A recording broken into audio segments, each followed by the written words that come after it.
Good morning, this is Professor Shannon Gracey. Today we're going to be covering implicit differentiation, which is section 2.5 in the Larson and Edwards text. If you're interested in the guided notebook that I'm using, it's available on www.mathchick.net. All right, so let's get started. Go ahead and warm it up by finding the derivative of the following relation. Notice this guy is not, you don't have y, written as a function of x because this is not a function. So you might have to think about this one a little bit. All right, so on your mark, get set, go, you can do it. Alrighty, let's see how you did. Let's start out with a visual here. If we go ahead and graph this guy, let's see what it looks like.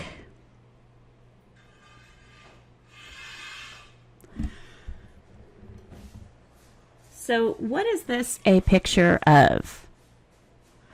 This grid right here. So how could we write this? X squared plus y squared equals 5 squared, right? So that's a picture of you got it, a circle with radius 5. So if we do our scale here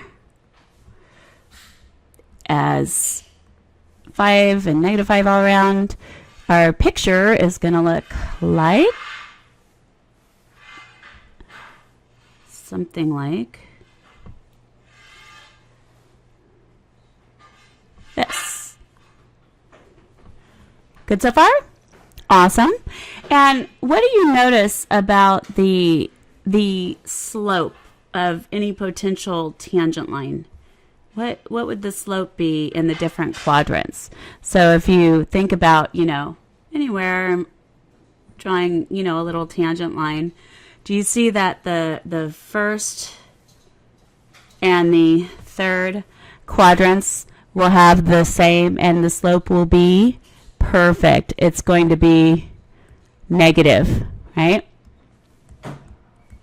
And then over here in the second and fourth quadrants, the slope of that tangent line, the slope of the graph is going to be positive. Awesome. So it's always good to kind of get a feel for what's going on, because hopefully when you isolated y, you remembered to put an expression that was a plus or a minus. So let's go ahead and get to that. So isolating y, we would end up with y squared is equal to 25 minus x squared. And square rooting both sides, what would happen? We would have y would equal to plus or minus the square root of 25 minus x squared. So let's take a look at it. In which quadrants will y end up being positive, and in which quadrants will y be negative? Beautiful. Y will be positive in quadrants. Great. 1 and 2. So y is greater than 0 in quadrants 1 and 2, and y is less than 0 in quadrants 3 and 4. Okay, so we're going to keep that in mind, and what we're going to do is this: instead of carrying through with the plus or minus business, we're just going to look at the positive for that square root, and we'll adapt the sign as needed. So this is the upper half of our circle with radius 5. Here we go. So we got y is the positive square root of 25 minus x squared. So that again is the top half of the circle. Right. And so remember, we can also rewrite this bad boy as 25 minus x squared to the 1/2 power. Differentiating both sides with respect to x, we will have y prime at x is equal to, Now we have to utilize which rule? Beautiful. Our chain rule, right? So something raised to the 1/2 power and the derivative is 1/2 times the something to the negative 1/2. What's our something? 25 minus x squared. Awesome. And then we have to adapt for that guy by differentiating the 25 minus x squared with respect to x. Cool so far? Great. So y prime at x for the upper half of that semicircle will be 1/2 times quantity 25 minus x squared to the negative 1/2. And then we'll be multiplying that by, beautiful, negative 2 x's. Okay, so putting it all together, y prime at x will end up being the 1/2 and the negative 2 give you a negative 1, and cleaning it up, we'll get negative x over the square root of 25 minus x squared. Good so far? Awesome. So what's going to happen is this. That's for our top half of the semicircle, right? Of the semicircle. So the bottom half will end up being what?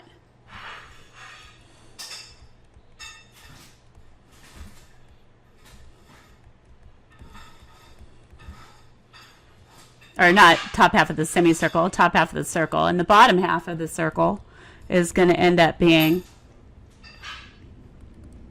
y is the negative, and negative is positive. So you'll just get x over root 25 minus x squared. Good so far? Now let's take it a step further, okay? What was y, right? In the top half of the semicircle, y was the positive of root 25 minus x squared. And do you see that we have our y right here? So root 25 minus x squared is this guy here for the top half, right? For the top half. So, and then over here, we've got this guy is our y, again for the top half. So what would happen? It would end up having to be you'll end up with a negative y, right? For the when you end up doing your y values, you'd end up with a negative, right? So anyway, let's check out what we have going on. At the end of the day, what we found out was this. This guy was equal to negative x over y, right? And over here, this guy is going to end up being a positive x over y. But you have to be careful about the signs of what's going to happen. So at the end of the day, this derivative is going to be equal to plus or minus, it's going to be equal to, we have this plus or minus situation going on. So let's just sort of check it out, right? Top half of the semicircle, we have positive y values. So if you have a positive y value and a positive x value, let me get the little hand tool. Right here, positive x, positive y is quadrant 1. And you see that negative sign is going to turn this, into a negative slope, right? And then if you have a positive or negative x value, positive y value, that gives you a negative, and then that negative will turn it to positive, so that fits. Now over here, your y values are always going to be negative, right? So the bottom half of the circle here, and I'm sorry, this is going to be y prime at x. So y prime at x is equal to, if we do our negative x over y, let's check it, right? So what we have is if x and y are both negative, right? Both negative. That fraction is going to be positive. So when you have the negative on the outside, what's going to happen? Beautiful. You'll end up with a negative slope like you're supposed to. And over here, what's going to happen is you'll have a positive x and a negative y, which will give you a negative fraction here. And then the negative sign will switch it to be positive, so all your signs will be correct. So it turns out that the overall derivative, irregardless of which half of the circle that you're on, is y prime at x will be negative x over y. And then the signs for x and y will adapt it to make it work. Okay? Awesome. All right, so implicit and explicit relations. So up to this point, we've typically seen functions expressed in explicit form, right? So what happens is we'll get something along the lines of, hey, f at x is equal to the square root of x minus 2. Or even if you had something like x squared plus y is 12, do you see that you could switch that guy around and rewrite it as y is 12 minus x squared? Cool so far? Now, as you see with this other one, you ended up getting two possible answers for y as far as sign.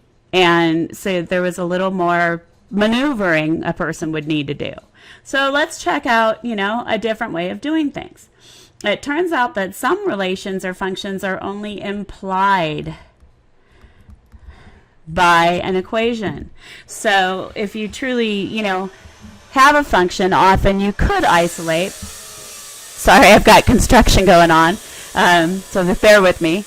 But basically what's going to happen is it's either going to be difficult to isolate y or impossible, or whatever your dependent variable is. So for example, let's say that you had arc sine of xy is equal to x plus y.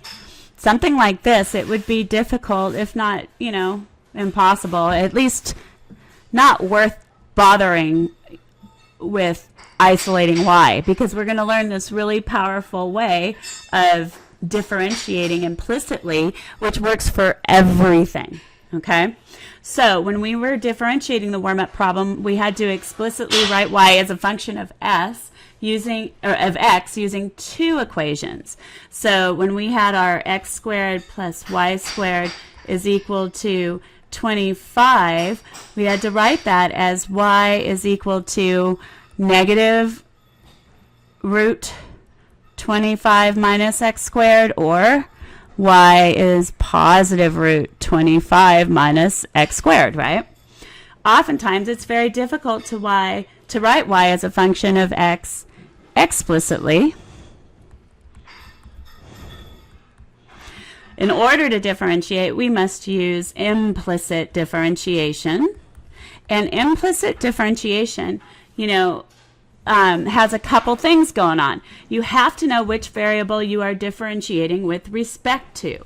So remember the bottom part here, this dx right here, that tells you respect to x, okay? So if there was a dt down there, it'd be with respect to time.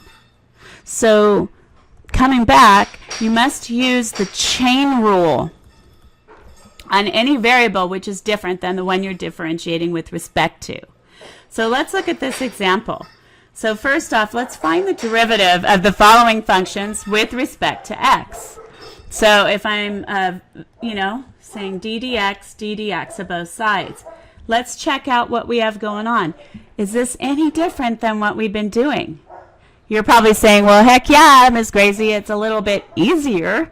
But what we have is, remember, we've been doing this all along. What is d dx of y?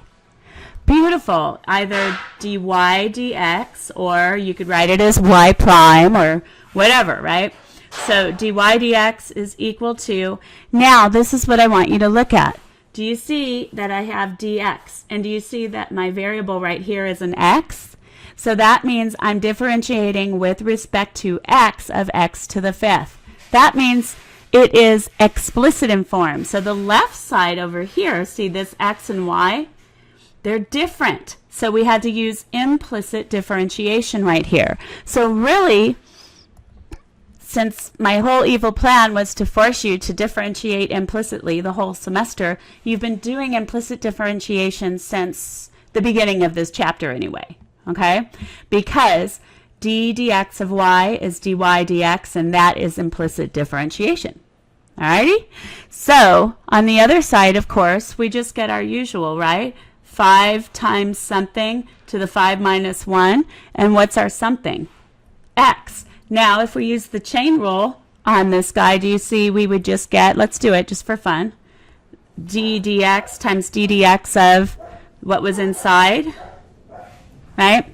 So if we use the chain rule on that bad boy, we would end up getting dy dx is equal to 5x to the fourth times 1, right? And so our end result would be dy dx is equal to 5x to the fourth. So now let's check it out. X equals y to the fifth. So now differentiating both sides with respect to x, what do we have going on? The left side, is it implicit or explicit? When we do this check, do those match? Beautiful. Yes, they do. So therefore, the end result of that derivative will be 1. Awesome. On the left side. Now, checking out the other side. Okay? Does this match? Do the x and y match? Well, no, not unless you've been drinking, right? So hopefully you haven't before doing your math lecture. So now what we need to do is we need to definitely apply that chain rule. So here we go. You are using that general power rule. So again, you have 5 times some quantity raised to the fourth power. What's your something? Great, it's y. And then following along with that chain rule, you're doing your d dx of what's inside, which is y, and we've been doing that all along. Look at up here in part A. What was d dx of y? Great, d dx of y is dy dx or y prime. You choose your notation. Just don't get confused about it. So this ends up giving us dy dx. Now, with implicit differentiation, we want to isolate our dy dx, right? So here we go. If you isolate dy dx, you get 1 over 5y to the fourth is equal to dy dx, or if you want to write it how you're used to seeing it, dy dx is equal to 1 over 5y to the fourth. So basically, we're going to be following all our same differentiation rules, right? Like with meaning the power rule, general power rule, product rule, quotient rule, all that good stuff. But we will now add this layer of implicit differentiation so that we don't have to do as much algebra unless we want to. Okay?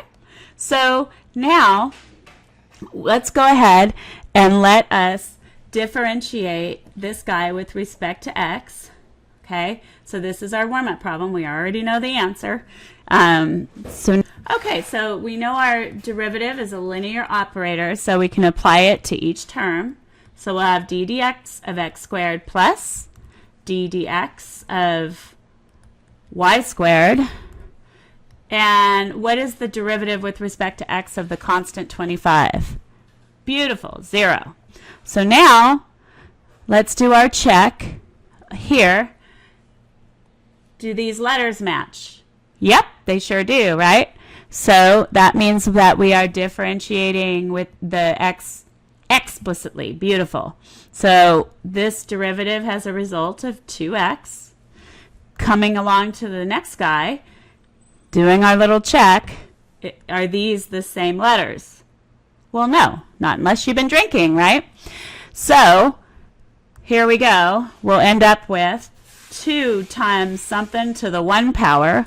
Our something is y, and then we adapt for that derivative by differentiating y with respect to x.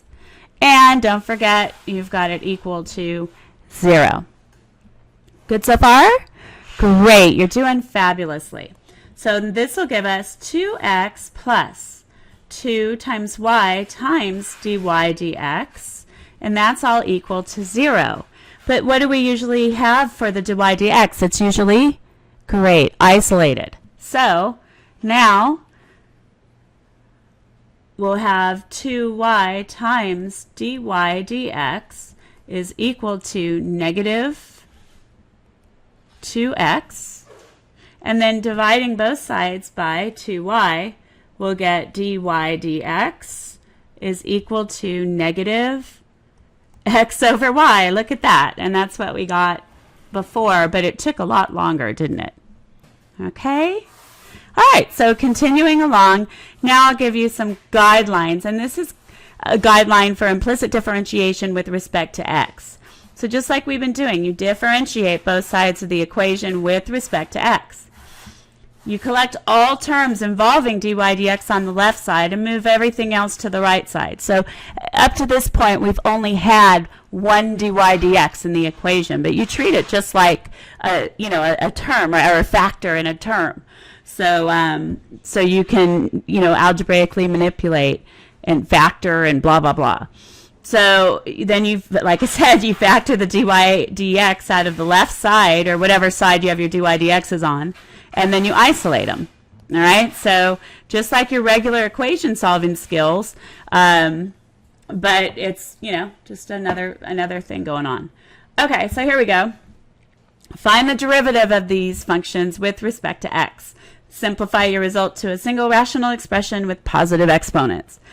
So you can pause the movie and try them yourself, or you can move along with me and see how I'm doing it. And we'll go from there. Groovy? All right. So here we go. There's a couple ways a person could do this problem. Well, actually, I'm going to stay away from doing an identity. I'm sure there's some identity we could use. I don't know that it would necessarily make this problem easier. But I am going to go ahead and divide both sides by 4. I think that'll be easier for our computations.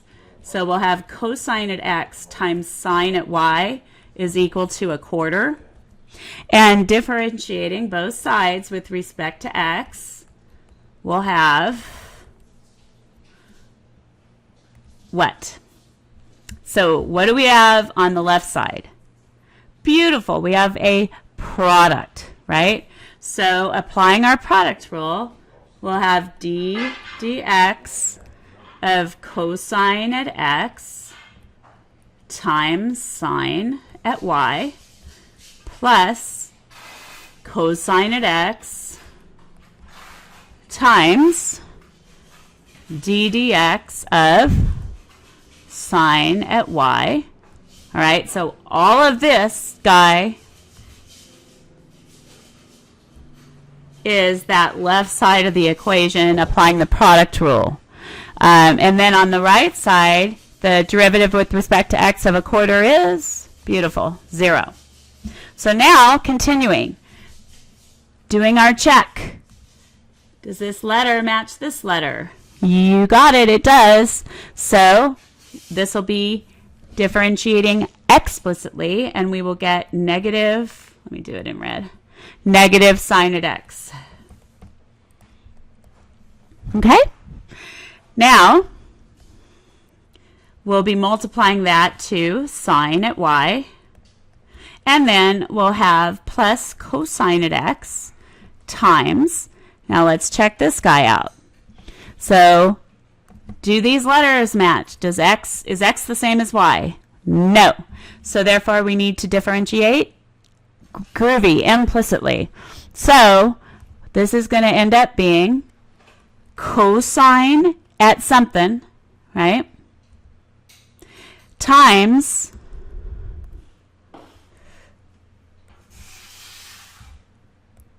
d dx of our something. And that's all going to equal to 0. So this whole thing was applying the chain rule for, I'm running out of colors here, for this expression here. Okay, so far?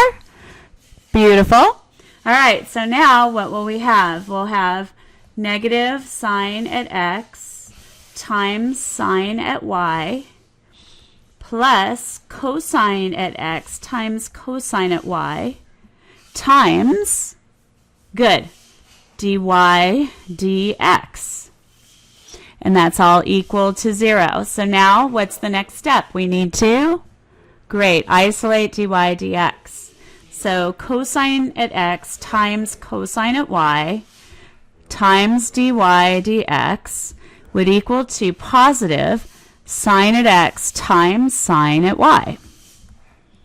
And then dividing both sides by cosine at x times cosine at y, we'll get dy dx is equal to sine at x times sine at y divided by cosine at x times cosine at y. And then what could we do here? We could write that a little bit more pretty, couldn't we? You got it. We can write this as tangent at x times tangent at y. And we're all done. How'd you do? Awesome. All right. Okay, so why don't you guys try this next one and see how it goes. On your mark, get set, go! You can do it. Alrighty, let's see how you did. So differentiating both sides with respect to x, we have d dx of the product x squared times y plus d dx of the product, sorry I covered it up here, of the product y squared times x is equal to, perfect, 0. So now notice we have two products here. So when we go to our next step, it's going to expand quite a bit. We'll end up with 2 terms per product, right? So we'll have 4 terms altogether before simplifying and before differentiating. So this is going to be d dx of x squared times y plus x squared times d dx of y. Now that, by the way, is the setup for just the first product. We're going to add to that one d dx of y squared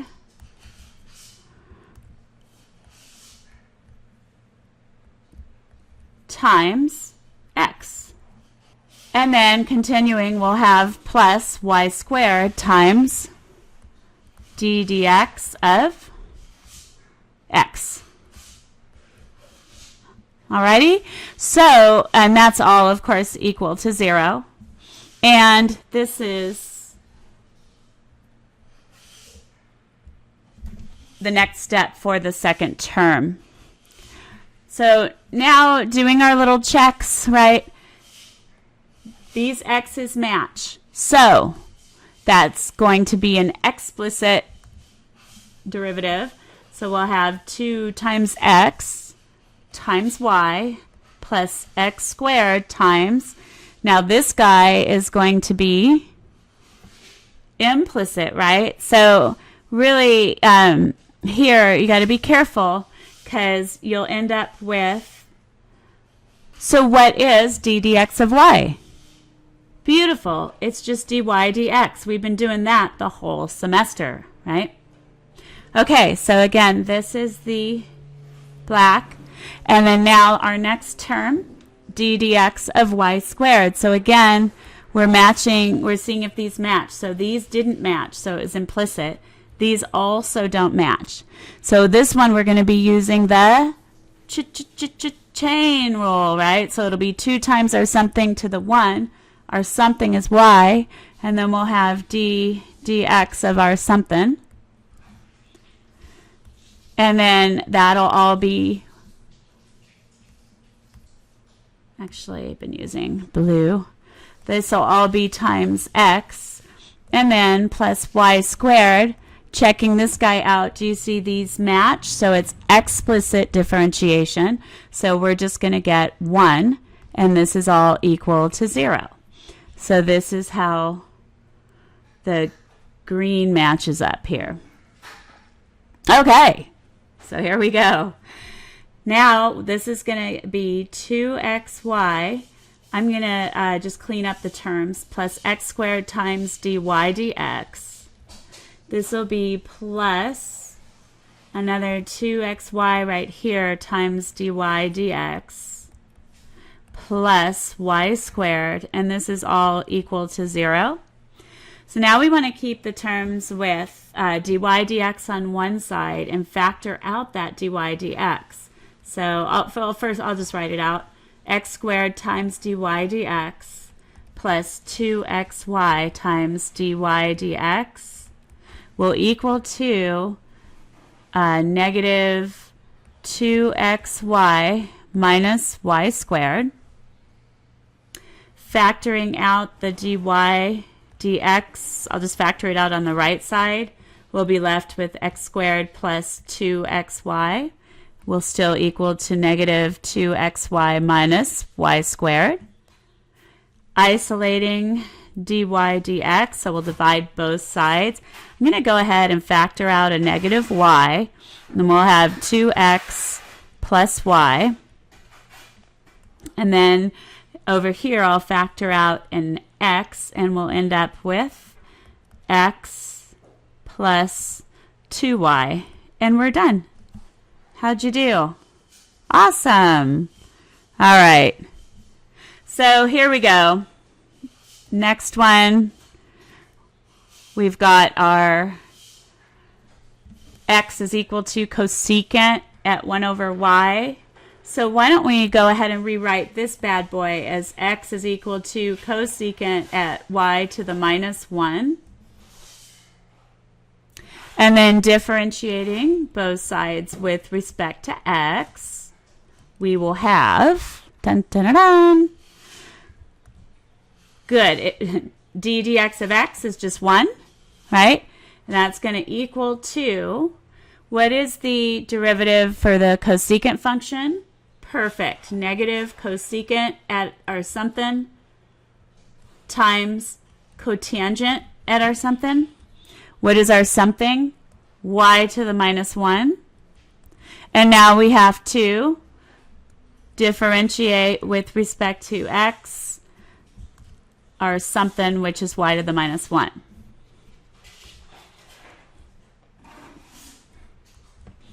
Good so far? And remember, why am I doing all this? Because these are different letters here. These were the same, so it was explicit. On the right side, it was implicit. Okay, so next step. 1 equals negative cosecant y to the minus 1, cotangent y to the minus 1. And then this derivative, using our power rule, our general power rule, we'll have minus 1 times our something to the negative 2 times d dx of that something. So our something was y.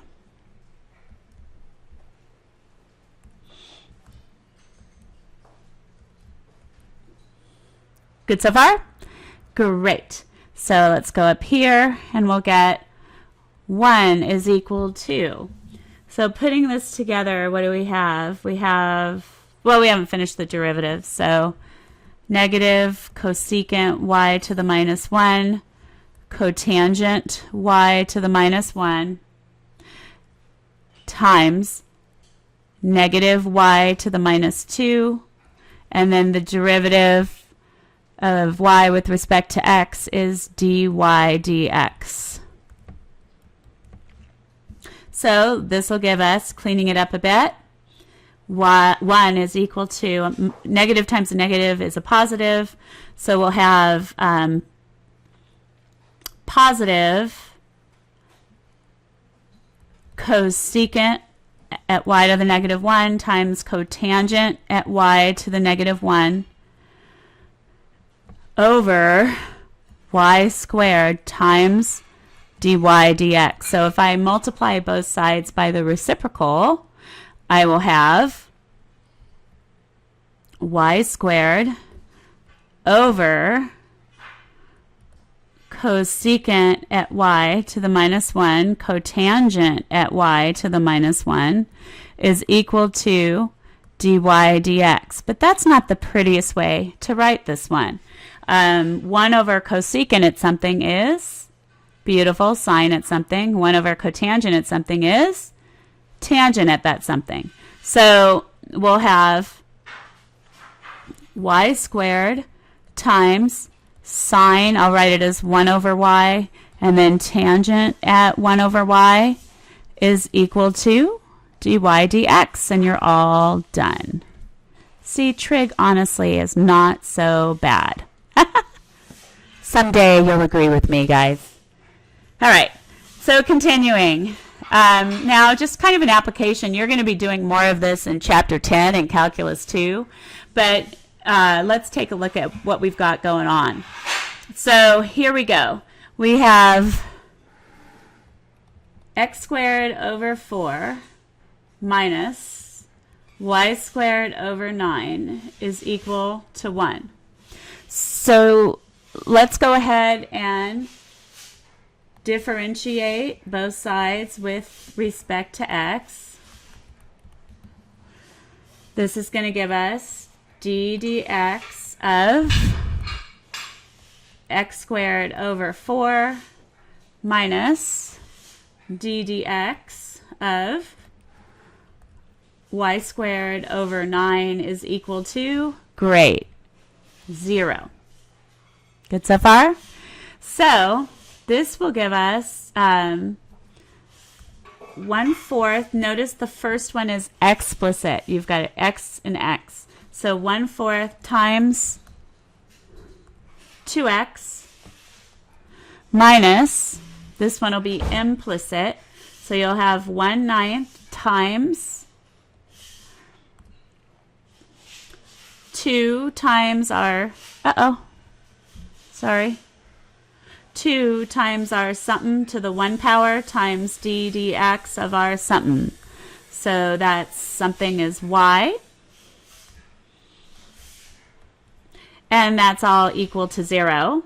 So this will give us x over 2 minus, let's see, 2y over 9 times dy dx. I would do that in red.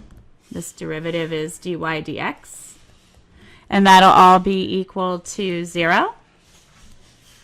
So negative 2y over 9 times dy dx is equal to negative x over 2.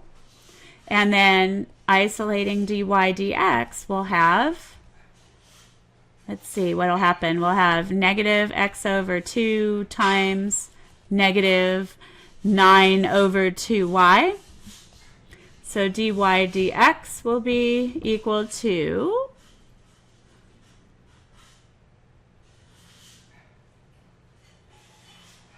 positive 9x over 4y's. Good so far? Awesome. So we have our slope, right? Let's see how many tangent lines we're going to have. And we actually are going to need the slope when x is 4, right? So what will we need to completely find out that information? So here, first off, this was just our derivative, we found the, the slope. So find m. And then secondly, in order to complete the finding of m, don't we have to find y when x is 4? So for that one, what we're going to have to do is use that original, which was x squared over 4 minus y squared over 9 is equal to 1, wasn't it? Yep. Okay. So if I plug in 4 for x, I'll have 4 squared over 4 minus y squared over 9 is 1. So this is going to give us 4 minus y squared over 9 is 1. Negative y squared over 9 is negative 3. So then we'll have y squared is positive 27. So y will be equal to plus or minus 3 root 3 exactly. For graphing purposes, why don't we get an approximation? So 3 times root 3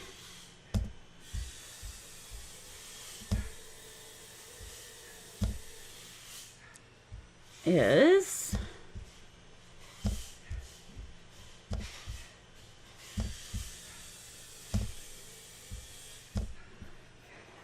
it's approximately 5.2. All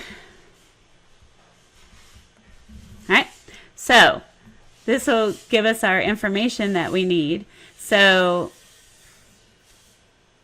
let's come back over here.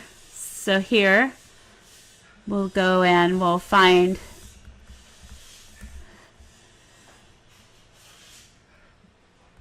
dy dx at x is 4. So to do that, we'll take our slope, right? So there's 2 ordered pairs, right? There is 4 and then positive 3 root 3. And there is, so we're using dy dx is 9x over 4y. So dy dx at 4 3 root 3 will be equal to 9 times 4 over 4 times 3 root 3. And what will we get for that guy? The 4's will divide out, 3's will divide out part of the 9. So we'll have dy dx is equal to 4 over root 3.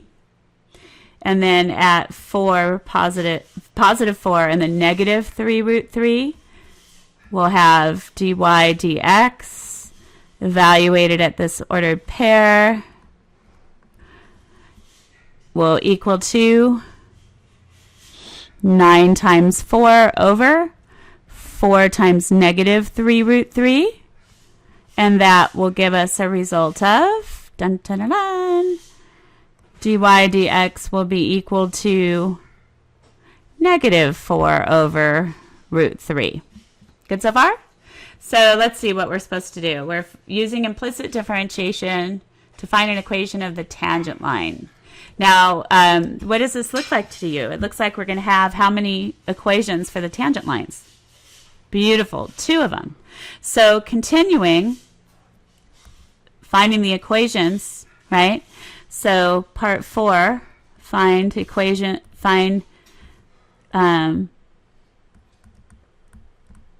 line equations.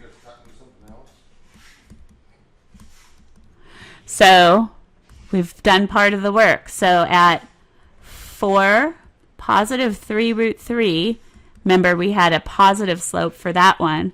So it'll end up being y minus 3 root 3 is our slope, which was positive 4 over root 3 times x minus 4. And then at 4 comma negative 3 root 3, we'll have y minus a minus is plus 3 root 3 is negative 4 over root 3 times x minus 4.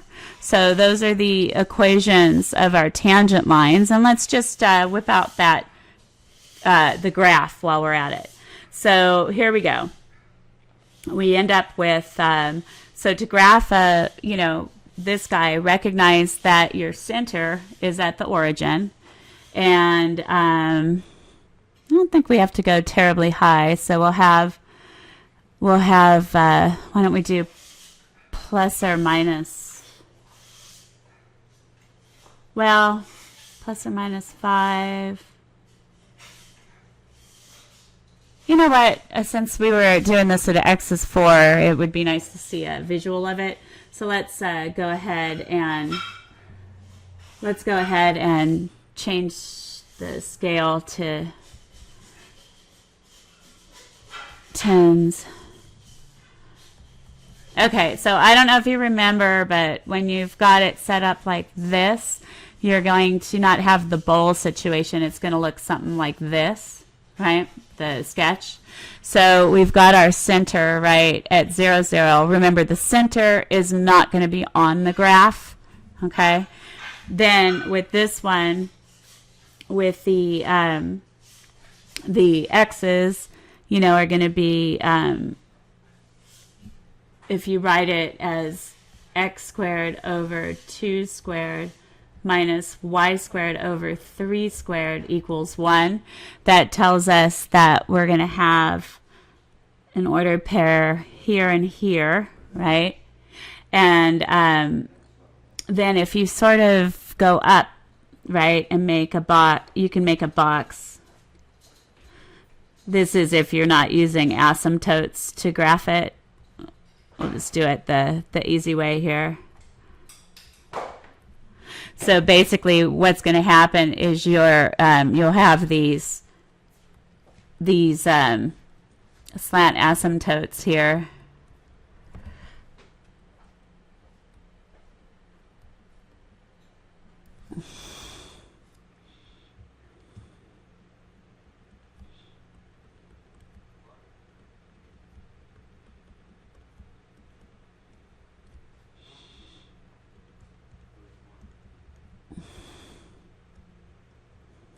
Okay, and then the graph itself, you know, will go something like this.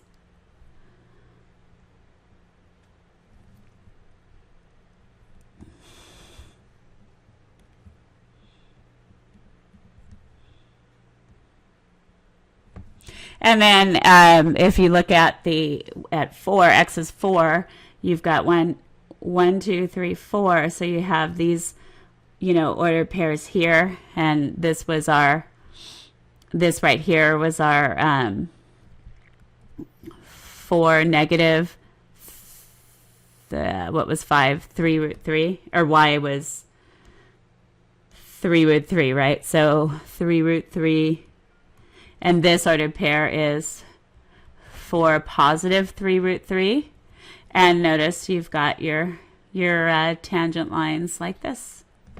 Isn't that cool? Alrighty.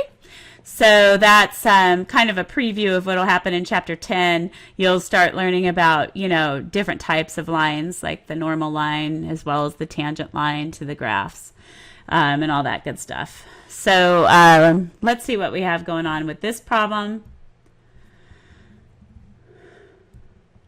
Okay, so here we want to find the point or points at which the graph will have a horizontal tangent line. So basically, you know, rewriting, we've got 4x squared plus y squared minus 8x plus 4y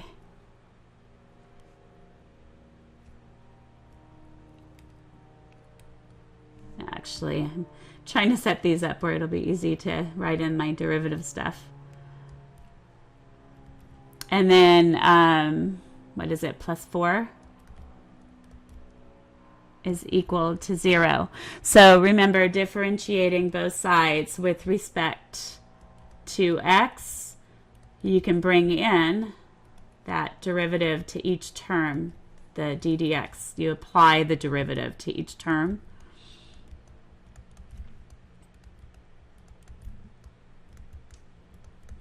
Okay, so far? Awesome. And so here, this is just a 4. Let me make that nicer. So this one, do you see, will be explicit. So we're going to end up with, you know, 4 times 2x The next one will be, good, it'll be implicit. So we'll have 2 times our something to the 1 times d dx of our something. Our something is y. So then nextly, we'll have this explicit term. So what will we get? It'll be 8 times, good, just 1. And then next up, this is the x and the y don't match. So you're going to have the constant will go along for the ride.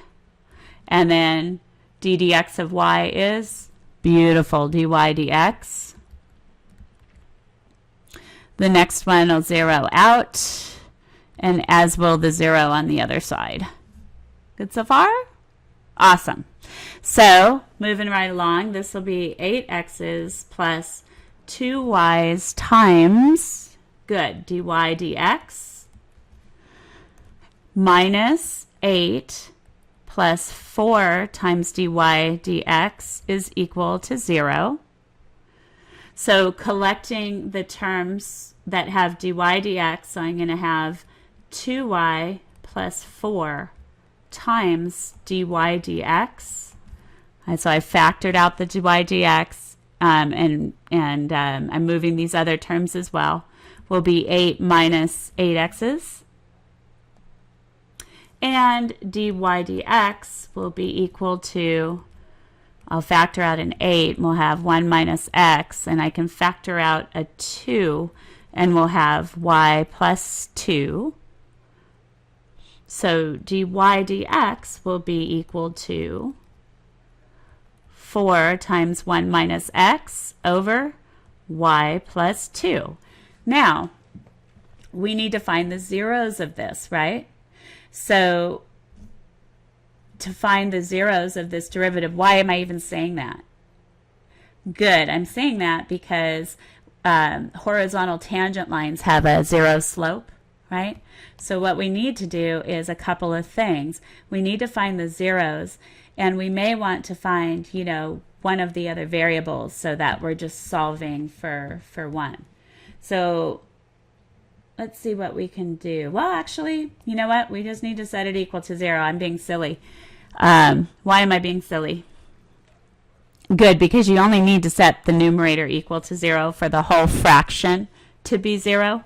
So if I set dy dx equal to 0, I just need to set the numerator equal to 0. So dividing both sides by 4, I'll get 0 is 1 minus x. X is 1. So I found the x value where the derivative is 0. Am I done? No, I need to find the points where that happens. So now, starting with the first of it, so we need to, so at x equals 1, we will have, what was it, 4x squared plus y squared. So 4, I'll just write the whole thing, 4x squared minus y squared, was it? No, plus y squared minus 8x. And then, dun, dun, dun, dun, plus 4y plus 4 is 0. And so at x is 1, we'll have 4 times 1 squared plus y squared minus 8 times 1 plus 4y plus 4 is 0. So that'll give us 4 plus y squared minus 8 plus 4y plus 4 is 0. So then, let's see, it looks like we're going to have something that might be quadratic in form. So y squared plus 4y's, and then do you see 4 minus 8 plus 4 zeros out? So this will be equal to 0. And so factoring out a y, we'll get y plus 4 is 0. So y is 0 or y plus 4 is 0, which gives us y is 0 or y is negative 4. So what is our conclusion?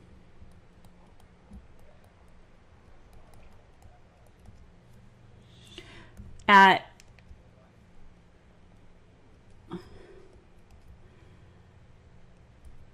1, 0, and 1, -4, the graph of the equation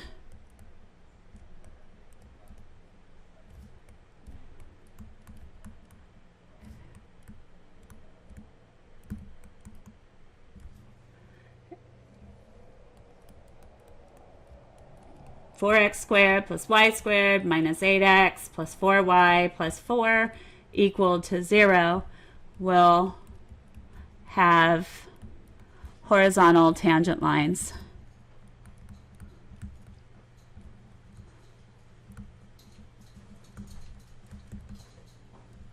Okay?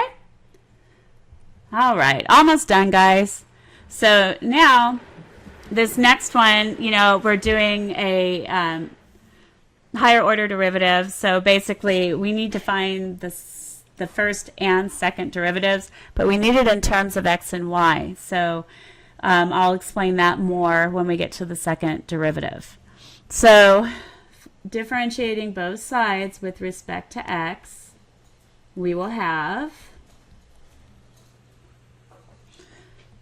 d dx of 1 minus d dx of xy equals d dx of x minus d dx of y. So d dx of 1 is 0 minus, so writing this guy out, we'll have d dx of x times y, whoops, d dx of x times y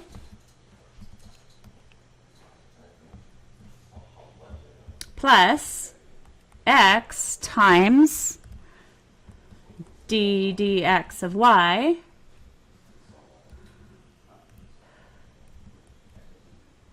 so that's that product, is equal to, good, 1 minus, and d dx of y is dy dx. Beautiful. So then, continuing, we'll have negative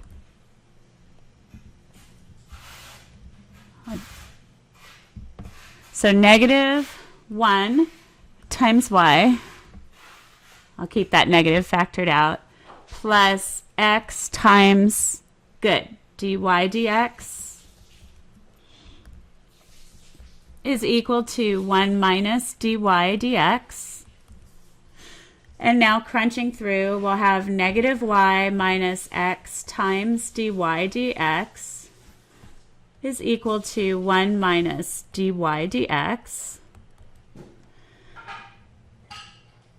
So adding dy dx to both sides,